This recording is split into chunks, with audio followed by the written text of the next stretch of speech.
Well, the swamp perhaps should be careful what they wish for. Is that true, Merce? Oh, it's a good day in America. Well, Trump wasted no time picking a new attorney general after the Washington establishment forced Matt Gaetz into withdrawing his name from consideration yesterday.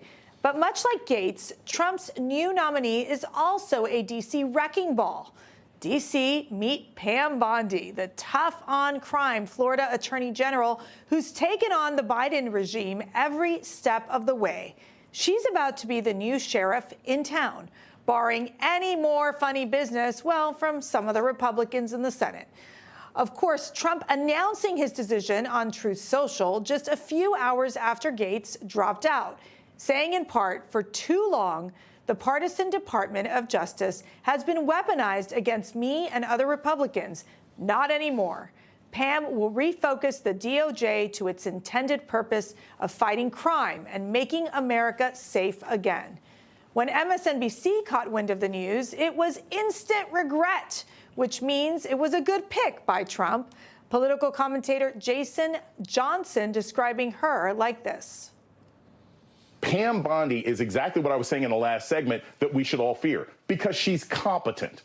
We may not agree with her ideologically, but she actually knows how to do this job. She is a dangerous and effective pick, and that's frankly worse than what we would have got with Matt Gaetz.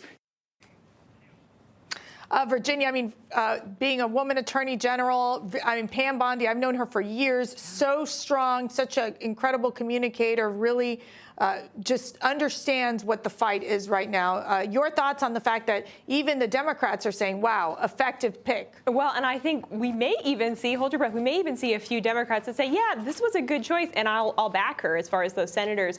But, she was a prosecutor for nearly 20 years, and at a moment in history where the American people are so concerned over rising crime, I think Americans are really excited to see someone that has shown that record of being so tough on crime. And, of course, exciting to see someone who has the record that she has stepping into this role.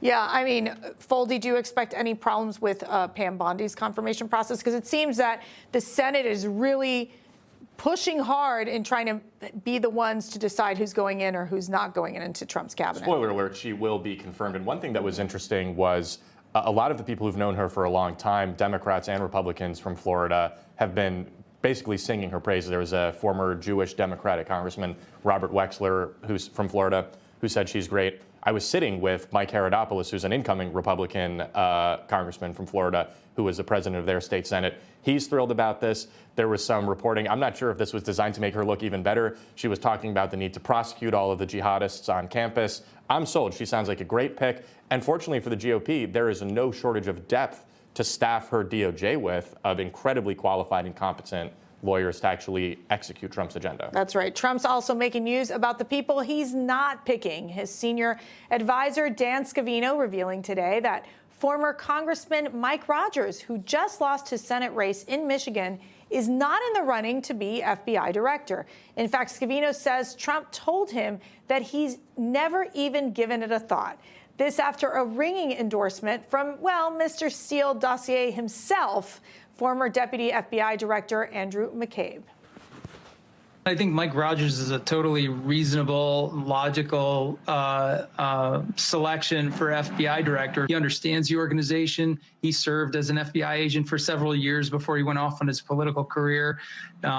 He, in his capacity in the House, I think that the strongest qualification in my own, on my own opinion about Mr. Rogers is the respect and awareness and knowledge that he has for the intelligence community, for the work they do, for the seriousness of that work, for how those secrets and that sensitive information needs to be protected. So in all those counts, I think Mike Rogers fills the bill pretty well. Mike Rogers on X did respond to McCabe, basically saying, you're involved in the FISA spying, and just very critical of McCabe, saying, I don't want your endorsement, really not happy about that. Jason, what do you think should be the pick for FBI director, especially knowing that the American people and truly, so many of us have lost confidence in the FBI? I think it should be someone who has experience in the FBI, who's been in the organization, whether they have criticisms of it, if they think they can reform it in some way, I think that's okay.